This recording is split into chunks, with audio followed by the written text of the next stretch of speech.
जय हिंद साथियों। इनकलाब इनकलाब। साथियों, जब हमने देखा कि हमारे देश की सिचुएशन, एजुकेशन सिस्टम कोलैप्स हो रहा है, तो हमने ये डिसाइड किया कि हम दिल्ली से लखनऊ 600 किलोमीटर गांव गांव होते हुए लोगों के अंदर डेमोक्रेटिक वैल्यू को बताते हुए जाएंगे। लोगों के अंदर जो फीलिंग्स है डेमोक्रेसी को लेकर जो खत्म हो रही है, उसको जगाने का प्रयास करेंगे। तो इस 600 किलोमीटर की यात्रा के दौरान ग्राउंड जीरो की मैं आपको थोड़ी सी चीजें बताऊंगा, थोड़ा सा एक्सपीरियंस आपके साथ शेयर करना चाहूंगा। ये मैं इसलिए भी करना चाहता हूं, यहां पे इसलिए भी आया हूं, ये अपनी जो ये यात्रा रही इसके बारे में बताने के लिए, ताकि आपके अंदर भी जितने भी यूथ हैं उनके अंदर ये फीलिंग्स आए और वो भी जो भी एजुकेशन आप लेते हो उसको इंप्लीमेंट करो। तो साथियों, जब हम ग्राउंड पे जा रहे थे तो हमने देखा प्राइमरी एजुकेशन है वो कोलैप्स हो चुका है। किसानों की हालत बहुत बुरी हो चुकी है।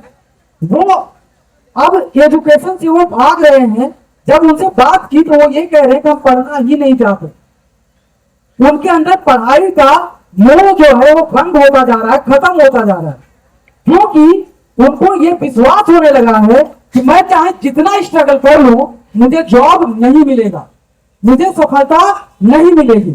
हमारे देश का लगभग 40% पॉपुलेशन ऐसा है जो छोटे छोटे लैंड्स है उसके पास, किसी तरीके से अपने बच्चों को पढ़ा पा रहा है, इस उम्मीद से कि आने वाली जनरेशन हमारी सही हो जाएगी। हमारा बच्चा जब सेलेक्ट हो जाएगा तो हमारी आने वाली जनरेशन ये धूप में इतनी मेहनत करके इस तरीके की जिंदगी नहीं जीनी पड़ेगी। लेकिन जब वो अपने बच्चे को पढ़ाता है, पूरा जीवन लगाता है, खून पसीना एक करता है, उसके बाद रिजल्ट उसको क्या देखने को मिलता है? पूरी वैकेंसियां नहीं आ रही है। वैकेंसी आ भी गई तो उसका रिजल्ट आने में समय लग रहा है। अगर रिजल्ट आ भी गया, पेपर करा भी लिया आपने, तो क्या हो रहा है कि पेपर लीक हो जा रहा है। तो ये देश की बहुत बड़ी समस्या है साथियों। और इसके लिए मैं ये कहना चाहूंगा आप लोगों से कि अगर हर एक व्यक्ति, हर एक स्टूडेंट वीकेंड्स में कहीं ना कहीं घूमने के लिए जाता है, सभी वीकेंड्स में घूमने के लिए जाते हैं, अगर उस समय में अगर हम ये टारगेट कर ले कि हम 1 मंथ या 20 डेज में हम कम से कम 5 लोगों को चेंज करेंगे, उनको बताएंगे जिनके पास एजुकेशन नहीं आ पा रही है, जो एजुकेशन नहीं ले पा रहे हैं, उनको हम बताएंगे, उनको डेमोक्रेटिक फीलिंग डालेंगे, उनको बताएंगे क्या है डेमोक्रेसी। हमने देखा 18 ईयर्स के बाद हर एक व्यक्ति वोट डालता है। लगभग 80% पॉपुलेशन हमारे देश का वोट डालता है पूरे जीवन। लेकिन उसमें से कितने परसेंट पॉपुलेशन ये है जो सिस्टम से सवाल करता है? हम सिर्फ वोट डाल रहे हैं, हम सिस्टम से सवाल नहीं कर रहे हैं। तो इनडायरेक्ट वे में हम मोनार्कीय सिस्टम ही बना रहे हैं, हम राजशाही ही बना रहे हैं। अगर आप सवाल नहीं कर रहे हो तो उसी का परिणाम आज हमें झेलना पड़ रहा है। साथियों, आप सोचिए इतने दिनों से प्रोटेस्ट चल रहा है, पूरे यूथ कलेक्ट हो चुके हैं, सबके अंदर ये फीलिंग्स एक हमारे साथ गलत हो रहा है और वो आकर के अपनी बात को रख भी रहे हैं। लेकिन उसके बाद भी क्या सिस्टम के ऊपर इसका कोई प्रभाव पड़ रहा है? नहीं पड़ रहा है। क्यों? क्योंकि उनको पता है ये चाहे कुछ भी कर ले, चाहे कुछ भी कर ले, हमें तो धर्म की राजनीति करके हम जीते जाएंगे। तो इसके लिए क्या करना है? हम ग्राउंड की बात बता रहे हैं।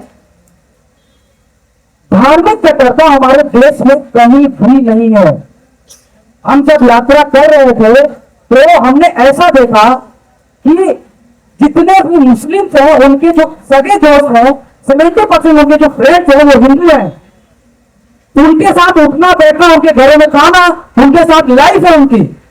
ये हमारे देश की रियलिटी है ग्राउंड जीरो की। अगर आप मेरी बातों को नहीं मान रहे हो तो आप एनालिसिस करो, जाके देखो, यही सच्चाई है। लेकिन मेन स्ट्रीम मीडिया में क्या दिखाया जा रहा है? क्या मेन स्ट्रीम मीडिया ये बात कभी दिखाई जा रही है? अगर एक बंदे ने कोई गलत बंदा ऐसा कर दिया तो उसी को बार बार ट्रिगर्ड किया जाता है, बार बार हमारे दिमाग में डाला जाता है कि हमारे देश में ऐसी प्रॉब्लम है। लेकिन सच्चाई यह है कि ऐसी प्रॉब्लम नहीं है। हमारे देश के लोग, हमारे देश की खूबसूरती है, गंगा जमुनी तहजीब ही हमारे देश की पहचान है। और इसको मिटाने का इनका ये षड्यंत्र है, क्योंकि इनको पता है कि अगर, जैसा कि सर ने बोला था कि अगर यूथ एजुकेटेड हो जाएगा तो वो सवाल करना शुरू कर देगा, वो अकाउंटेबिलिटी मांगने लगेगा। और इसीलिए ये प्राइमरी एजुकेशन को कोलैप्स कर चुके हैं। जो पिलर होता है, आप सोचिए एक मिडिल या लोअर क्लास फैमिली अपने बच्चों को इतनी हाई फी पे करके नहीं पढ़ा सकता, वो कहां जाएगा? गवर्नमेंट स्कूल में जाएगा। लेकिन गवर्नमेंट स्कूल की सिचुएशन क्या है? हमारे उत्तर प्रदेश में लगातार स्कूलें बंद हुई हैं, प्राइमरी स्कूल, और दारू के ठेके खुले हैं। तो ये क्या इंडिकेट करता है? ये इंडिकेट करता है कि सिस्टम में बैठे हुए लोग चाहते ही नहीं कि आप एजुकेशन लो, क्योंकि आप एजुकेशन ले लोगे तो ये पॉपुलेशन कलेक्ट होने लगेगी अलग अलग जगहों पे, और वो सवाल करने लगेगी। तो साथियों, बस मेरा एक्सपीरियंस सही था, बहुत ज्यादा बातें मैं ज्यादा नहीं करूंगा। हम भी ऐसे घरों में रहने वाले, एसी में लाइब्रेरी में पढ़ाई करने वाले, लेकिन हमने ये हिम्मत किया कि हम चाहेंगे, हमारे पैरों में छाले पड़े, वो 50 डिग्री टेम्परेचर में हम धूप में पैदल चले। क्योंकि गांधी जी जब ये शुरू किए थे, दांडी मार्च जब उन्होंने शुरू किया था 1930 में, तो उन्होंने क्यों शुरू किया? क्योंकि उनको पता था जब तक हम लोगों के पास नहीं जाएंगे, कनेक्टिविटी नहीं होगी, तब तक लोग अवेयर नहीं हो पाएंगे, तब तक मैं भी नहीं जान पाऊंगा। आप सोचिए, गांधी जी 1915 में इंडिया आ चुके थे अफ्रीका से, लेकिन पहला रेवोल्यूशन उन्होंने 17 में किया। 2 साल वो पूरा एनालिसिस किए, देखे, देश को समझा उन्होंने। तो साथियों, बस मैं ये कहना चाहूंगा कि जो लोग भी एजुकेशन ले रहे हैं, उनसे मेरी रिक्वेस्ट है, हाथ जोड़ के विनती है, भाई अपनी रिस्पॉन्सिबिलिटी समझो। आपकी जिम्मेदारी सिर्फ जॉब पाने का नहीं है, अकॉर्डिंग टू मी आपकी रिस्पॉन्सिबिलिटी सिर्फ ये नहीं है कि आप सिलेक्ट हो जाओ, ब्यूरोक्रेसी में चले जाओ, अपनी लाइफ, अपने बच्चों की लाइफ, अपने परिवार की लाइफ जियो, उनके सही करो।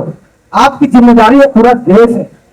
आप सोचिए, हम उस देश की यूथ है जिस देश के भगत सिंह रहे हैं, जिन्होंने अपने प्राणों को हंसते हंसते फांसी पे चढ़ गए। किस लिए? ताकि आने वाली जनरेशन में फीलिंग्स आएगी, ये फीलिंग जगेगी जब भी भगत सिंह के बारे में सोचेगा कि हम इस देश के यूथ हैं। तो ऐसे हमारे महापुरुष रहे हैं जिस देश के, तो उस देश का यूथ आज धार्मिक कट्टरता में अगर बढ़ जाए तो ये हमारे लिए बहुत दुख की बात है, ये हमारे देश के लिए, हमारे डेमोक्रेसी के लिए दुख की बात है। साथियों, इसी के साथ मैं विराम दूंगा। बस 2 लाइनें कहना चाहूंगा।